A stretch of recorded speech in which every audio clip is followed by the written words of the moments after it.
Hello student, I am Professor Smita Jha and I am here to discuss the another part of discussion titled Countering Stage Fright and the subtitle When and Where Does Performance Anxiety Happen? Well, we discussed in length that what is a stage fright and why it occurs. And while defining a stage fright, the very term performance anxiety automatically comes up.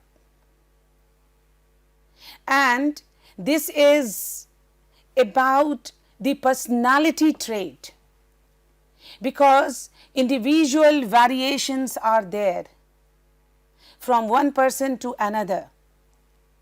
Extrovert, introvert. Someone feels comfortable on the stage while someone feels very awkward.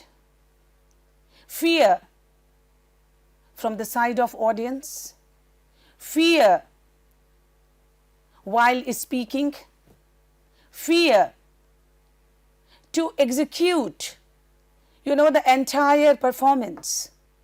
We have also discussed that is it phobia or what type of phobia? A kind of obsession? Because these things are very important to know.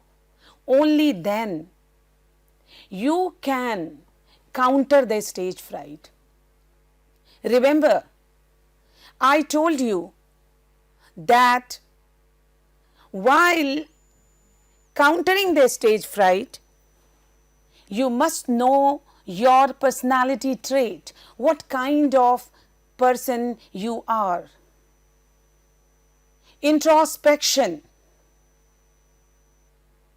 to know that where you are lacking. Therefore, I have decided to discuss a few points related to when and where does performance anxiety take place. Very important point. Performance anxiety can happen in any setting where you feel worried about being judged for your performance. And I have seen students even in the small class with the teacher, sometimes even one-to-one. It is not something that a person is getting nervous or developing fear in front of the audience. And this fear can happen even if you identify as being gifted with public speaking or whatever you may be performing. So it may emerge in front of large audience and in front of smaller. This is what I want to tell you. Intimate groups or one-on-one settings. A person may experience a stage fright, during various situations. And what are those situations? You need to know, because sometimes we feel that it is only a stage. But even in a closed room, in front of one person, you may get nervous. So what are those conditions? And as I mentioned earlier also, job interviews, class presentations, exercise classes, work meetings, speaking to customer service representatives, making small talks with strangers, and making speeches. See, these are the things. Sometimes 2, 3 friends, but even stammering. Stammering or loss of word is also a kind of public fear while talking to the other person. Interpersonal. Now, when you slip up, don't panic. What does it mean? Sometimes you miss something. Sometimes you feel that you have not given the best presentation as you wanted to be. But there is no point to be panic. There are various strategies that can improve your mental status. And what are those strategies? Practicing, speech until one could recite it in his or her sleep. That is the automatic process. But sometimes what happened? Even in that automatic process, you miss something. And it is here that you feel something missing, that is called panic. Your body will want to tense up, reverse, hide in the corner, but all that just makes you feel less confident. This is all mind setup. Instead, I would like to suggest that lean forward, open up your posture, breathe deep and slow, talk slowly, pause and smile.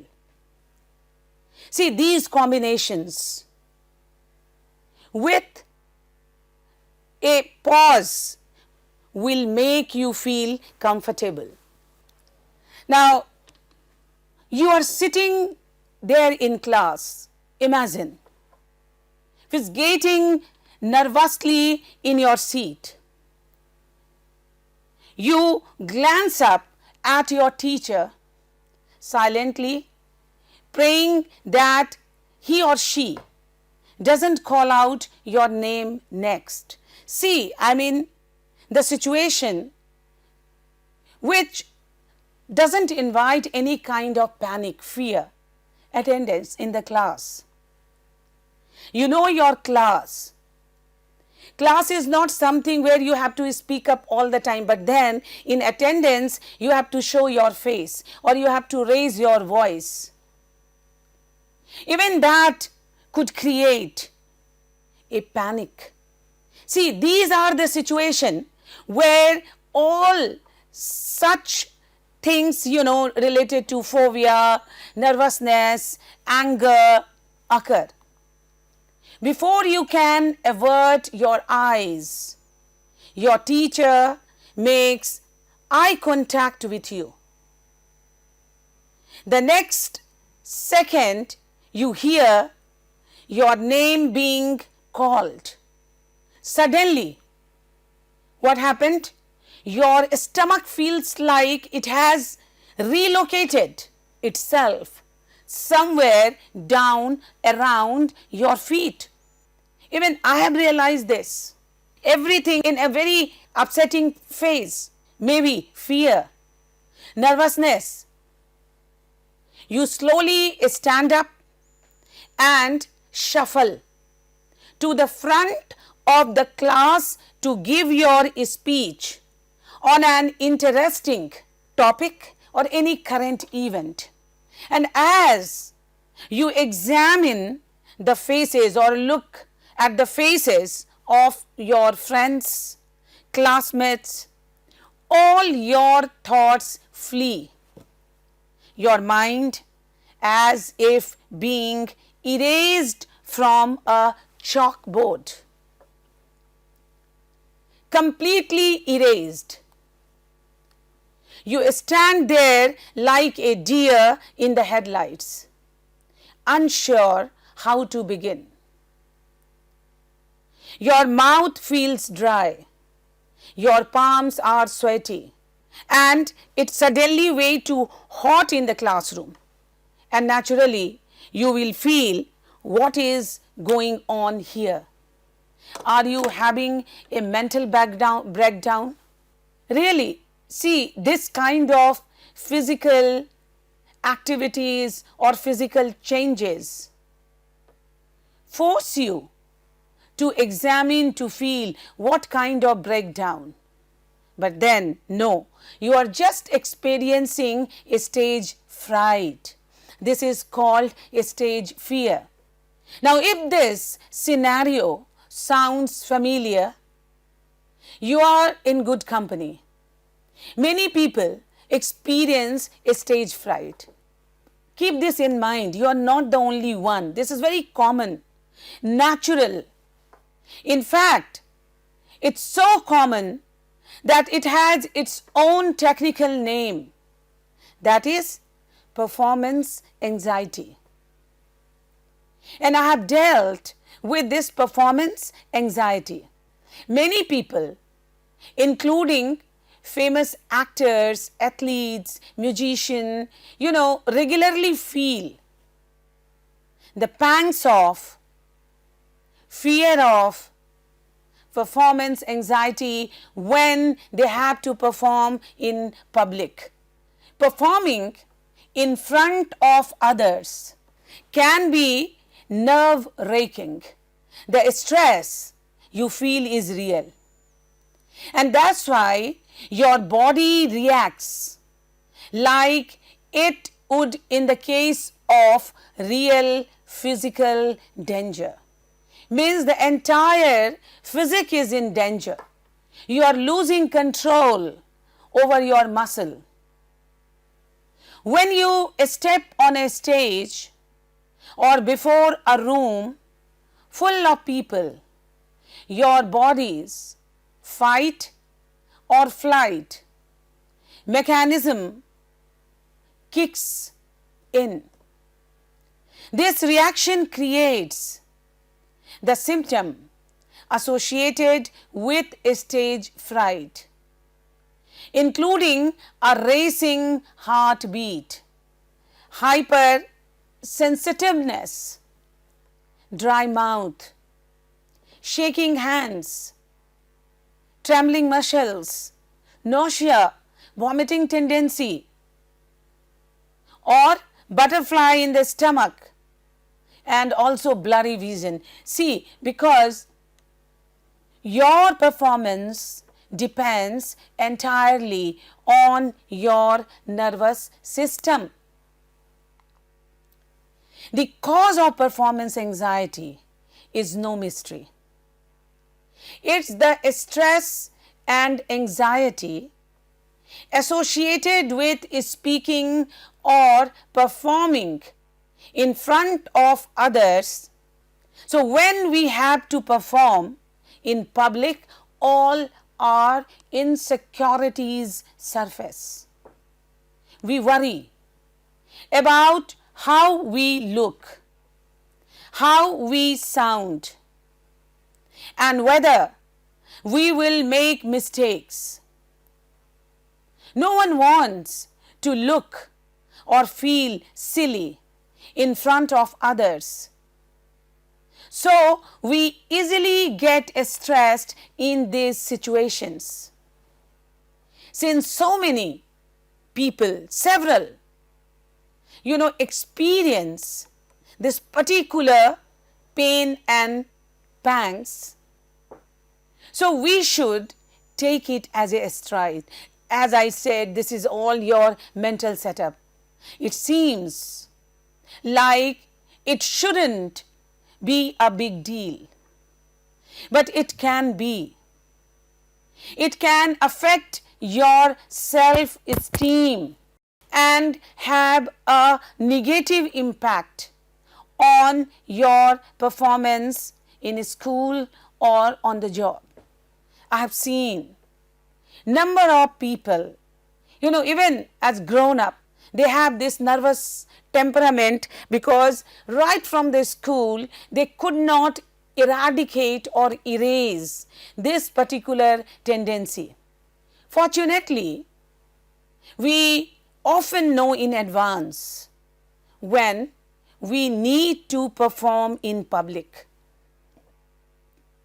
We know that who is the audience, the ambience, other supporting things. So this allows us to take some steps to conquer or to minimize or to neutralize performance anxiety, allowing us to step out onto that stage without any fright whatsoever.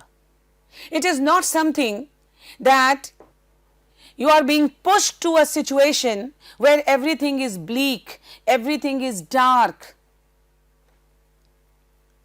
It is well known that where you have to speak, the audience, the topic. Therefore, you need to prepare in advance. Perhaps the best strategy to fight stage fright is to be prepared, well prepared. Know what you are going to say and practice until you know it by heart. And in the time leading up to your performance, eat healthy and get plenty of sleep. In the lacking vitamins and other minerals can cause depression, can cause a kind of timidity, weakness, and water will make you hydrate. So taking care of your mind and body will help you to fight those stressful feelings. Stage fright is a universal human experience, and I say repeatedly that occurs with varying intensity in everyone who stands before an audience. The anxiety generated in this situation stems from the re-emergence of certain key developmental experiences. Key developmental experiences. The dynamics involved are related both to genital and to pregenital conflicts. Shame arises from conflicts around exhibition, from concerns over genital inadequacy, and from the fear of loss of control. Guilt is produced from the aggression inherent in self-display and from the fear of the destruction of one's rivals, along with the dread of retaliation. Because we are discussing when and where. So how a person is different from the other, that is the main question. And for that, certain hormones, certain unconscious, feeling and memory that makes you responsible to be, nervous.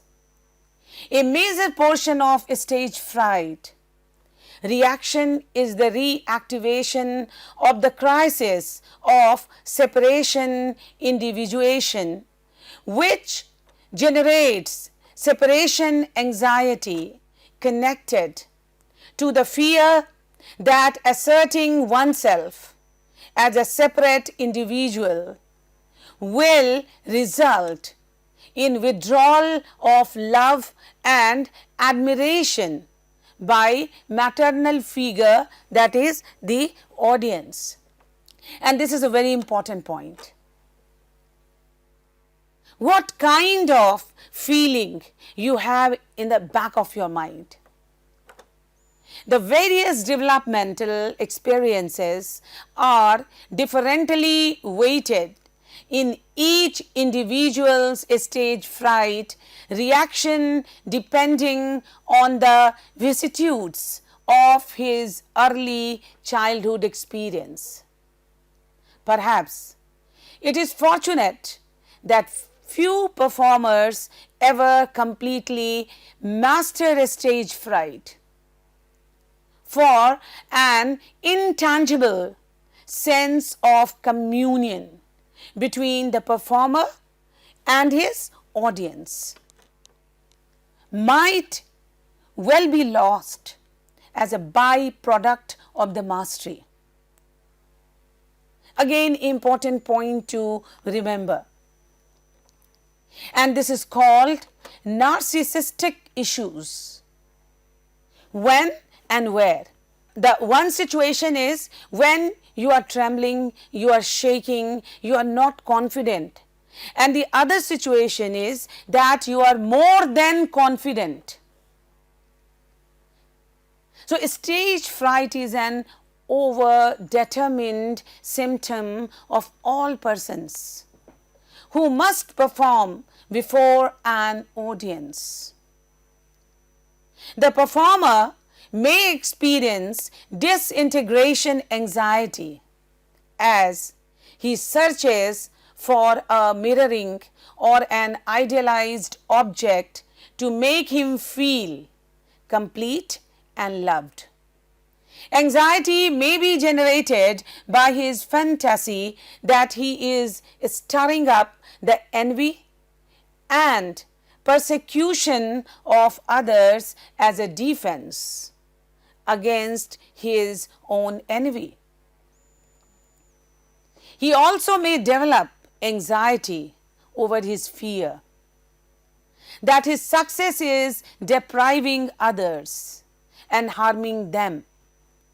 The performer's concern over his greed may activate unconscious anxiety.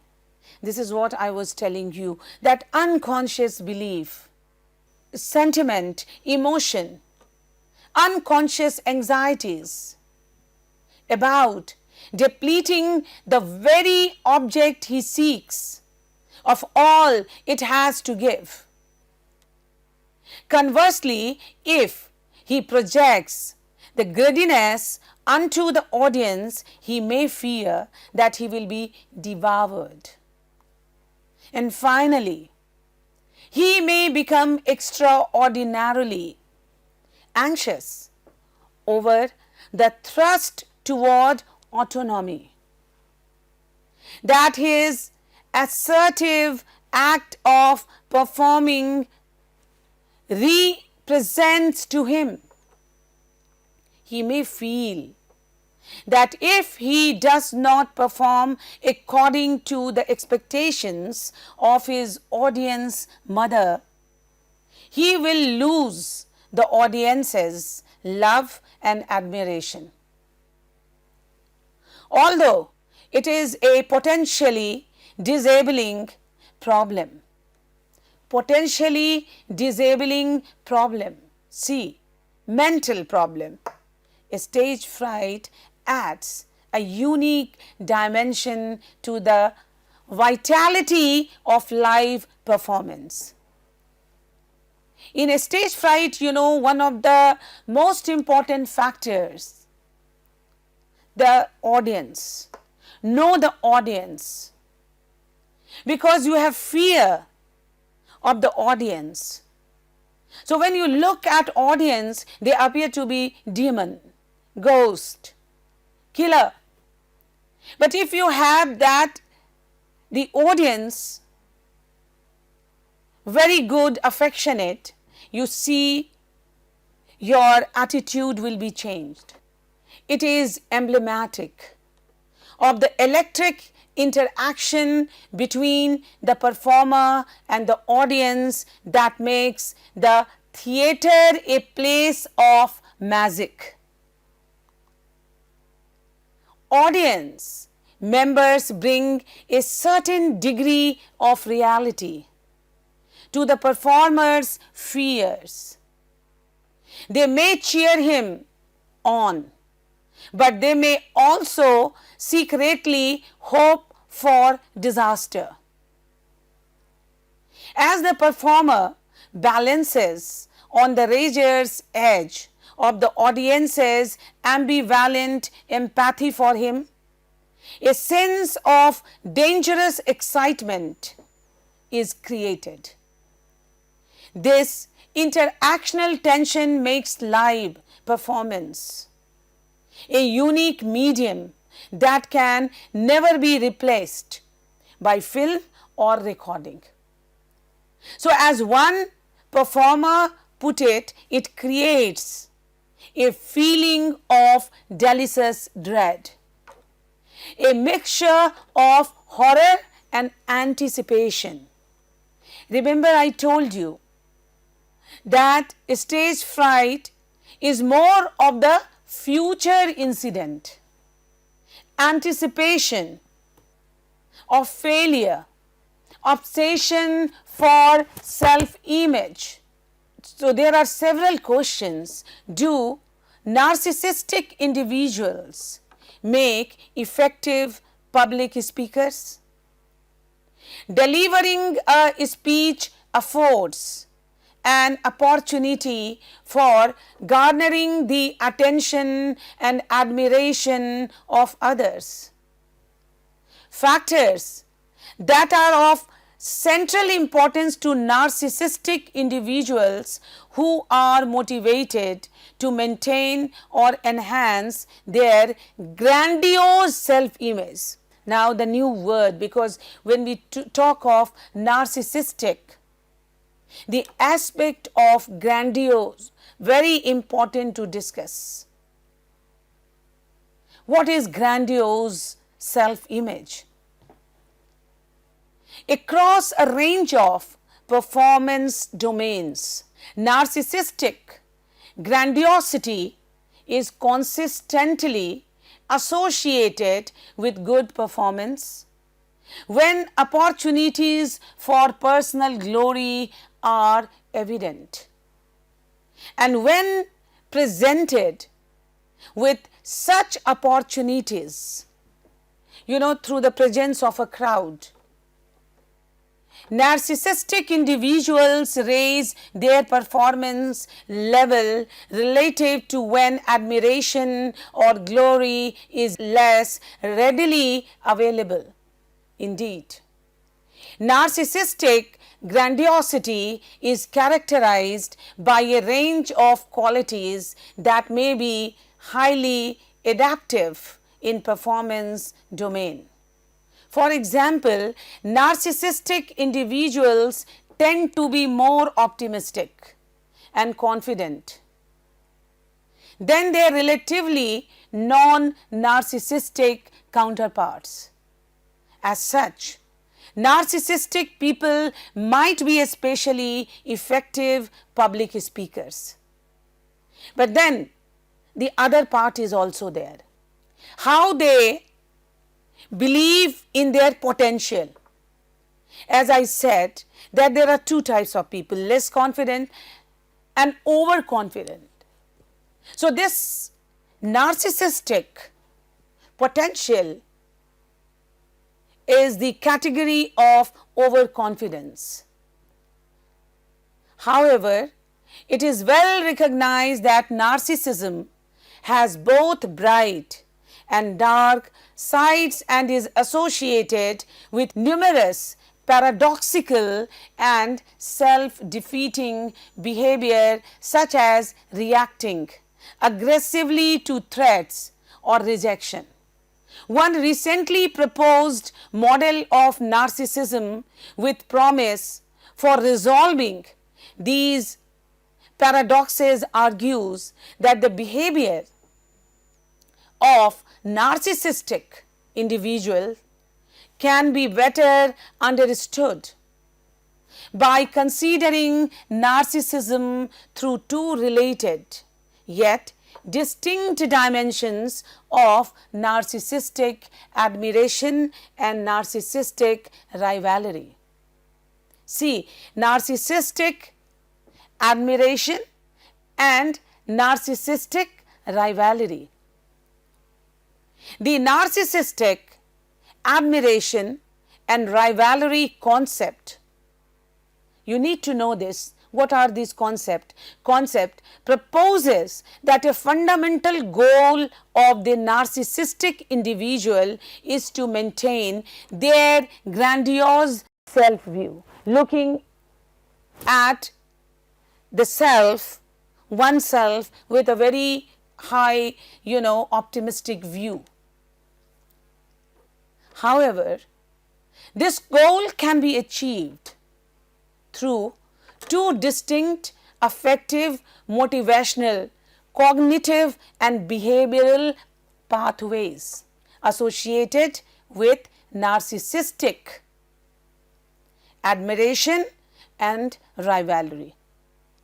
So, student, you should know that what kind of problem you are facing, when and where. So, I have explained in detail that what is the quality of narcissist individual and the grandiose self-image. So, today I stop here with the word that let us discuss the grandiose self-image in the another lecture in detail. Thank you very much. Have a good day.